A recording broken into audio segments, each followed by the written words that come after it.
Olá, gente! Bem-vindos a mais um vídeo. Hoje eu vou falar sobre modelos planetários, né? Modelos que explicam o sistema solar e, de uma forma mais geral, às vezes até outros sistemas, né, de corpos que orbitam uns ao redor dos outros. Primeiro, você tem que visualizar que durante muito tempo na história da humanidade você só tinha à noite as estrelas para ver. Para você ter ideia, a iluminação a gás, né, surgiu aí no século XIX, a elétrica só no fim do século XIX. Então, até mais ou menos 100 anos atrás, o céu era muito escuro e as pessoas, né, olhavam, né, para o céu com muita frequência. E aí começaram a perceber algumas regularidades. Por exemplo, a posição das estrelas parecia ser meio que similar, né? Ao longo das noites. Algumas estrelas mantinham sempre a mesma distância em relação às outras. O pessoal dizia que as estrelas eram fixas, né? Criaram até constelações, que são, na verdade, desenhos imaginários, né? Ligando as estrelas. O pessoal era muito criativo aí para ver um touro, por exemplo, nessas estrelas. Principalmente que é assim, né? Você escolhe quais estrelas você quer que façam parte da constelação e aí desenha o animal, né? Diferentes civilizações deram nomes diferentes para as constelações também. A gente conhece tradicionalmente, né, as 12 constelações do chamado zodíaco, né, que são constelações clássicas, aí, os nomes têm mais de 2.300 anos, né, é usado em horóscopos e todo tipo de pseudociência da astrologia.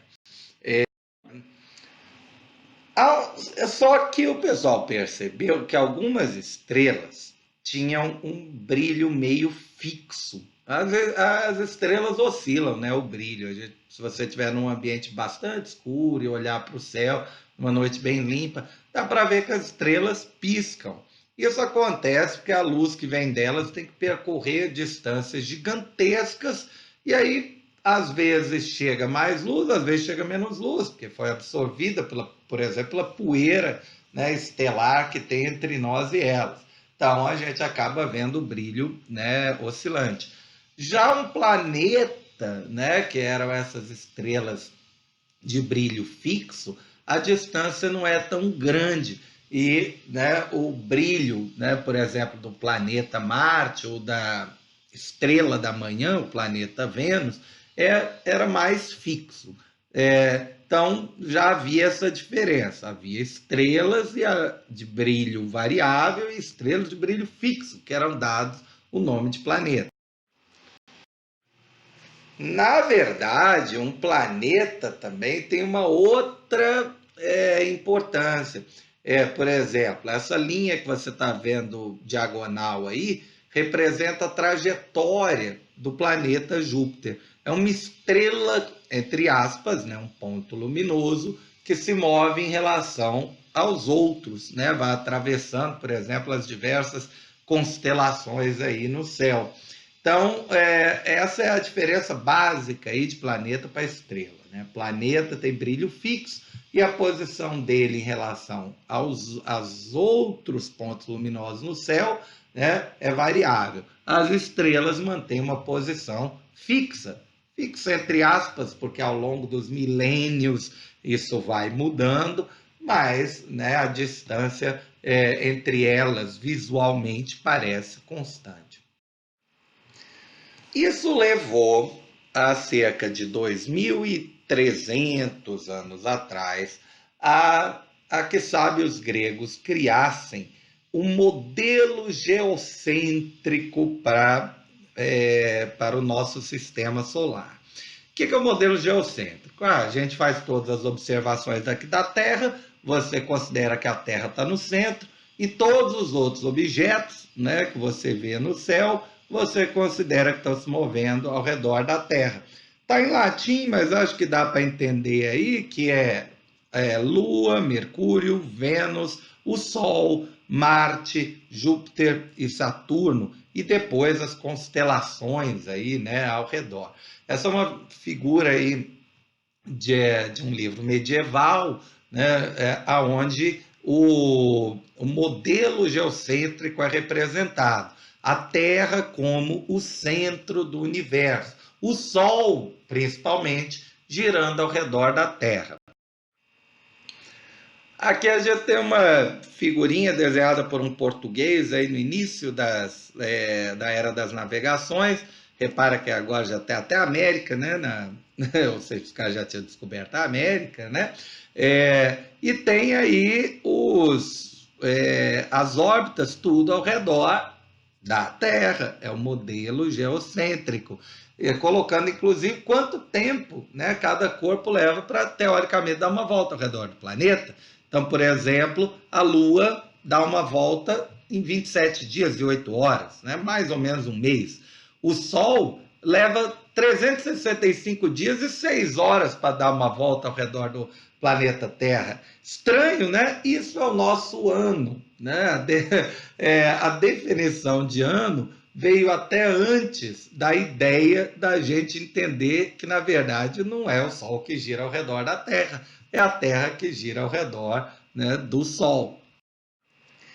O principal divulgador e criador do sistema geocêntrico foi um pensador grego chamado Cláudio Ptolomeu. Mas o grande divulgador do sistema foi o tal do Aristóteles. Sim, Aristóteles, você já ouviu falar deste homem, né? Muito importante, apesar de ter falado absurdos incríveis, especialmente na área de física ou cosmologia. Aristóteles parece ter o dom para defender as ideias erradas. Ele acreditava que um corpo continuava se movendo, que uma força, né, permanecia num corpo mesmo depois que a gente já tinha soltado esse corpo da mão, por exemplo. Ele acreditava que os corpos caíam porque era o lugar natural deles, dos corpos pesados era cair, e da fumaça o lugar natural era subir. Cada ideia que hoje, né, a física já demonstrou como errada. E ele defendeu o sistema geocêntrico de Ptolomeu, nos livros de Aristóteles chegaram até a gente, e depois, durante a Idade Média, esse sistema, né, acabou se tornando o dominante, pela ideia do homem no centro, né, tem tudo a ver com a filosofia cristã da Idade Média.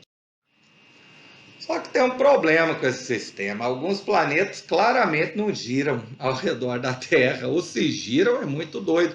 Por exemplo, olha a trajetória de Marte. Marte vai para leste durante uma época do ano, aí depois vai para o oeste, depois volta aí para leste, né? Ou seja, ela tem um movimento retrógrado, um movimento onde ela volta no céu em certas partes do ano. Aí como é que os caras explicavam isso?